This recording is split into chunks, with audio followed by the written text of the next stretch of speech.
సామెతలు 13వ అధ్యాయము. తండ్రి శిక్షించిన కుమారుడు జ్ఞానము గలవాడగును, అపహాసకుడు గద్దింపునకు లోబడడు. నోటి ఫలము చేత మనుష్యుడు మేలుననుభవించును, విశ్వాసఘాతకులు బలాత్కారము చేత నశించుదురు.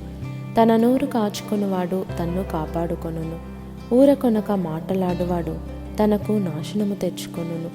సోమరి ఆశపడును గాని వాని ప్రాణమునకేమీయో దొరకదు. శ్రద్ధ గలవారి ప్రాణము పుష్టిగా నుండును. నీతిమంతునికి కళ్ళమాట అసహ్యము, భక్తిహీనుడు నిందించుచు అవమానపరచును.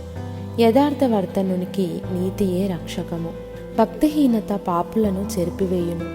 ధనవంతులమని చెప్పుకొనుచు లేమిడి గలవారు కలరు, దరిద్రులమని చెప్పుకొనుచు బహుధనము గలవారు కలరు. ఒకని ప్రాణమునకు వాని ఐశ్వర్యము ప్రాయశ్చిత్తము చేయును. దరిద్రుడు బెదిరింపు మాటలు వినడు, నీతిమంతుల వెలుగు తేజరిల్లును. భక్తిహీనుల దీపము ఆరిపోవును. గర్వము వలన జగడమే పుట్టును, ఆలోచన వినువానికి జ్ఞానము కలుగును. మోసము చేత సంపాదించిన ధనము క్షీణించిపోవును.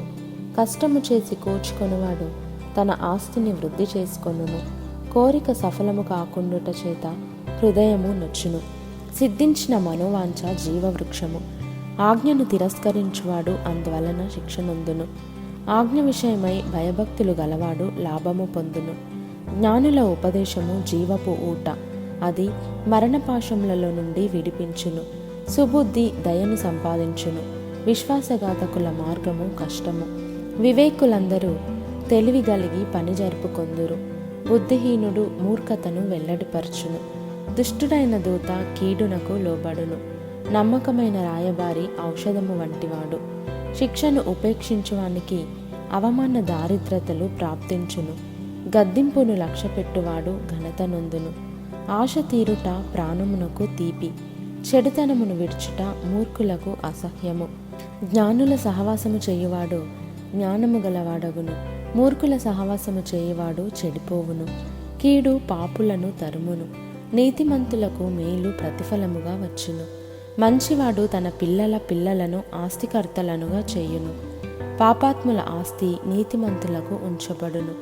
బీదలు సేద్యపరచు క్రొత్త భూమి విస్తారముగా పండును, అన్యాయము వలన నశించువారు కలరు.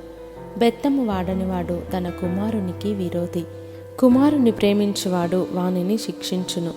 నీతిమంతుడు ఆకలి తీరా భోజనము చేయును, భక్తిహీనుల కడుపునకు లేమి కలుగును.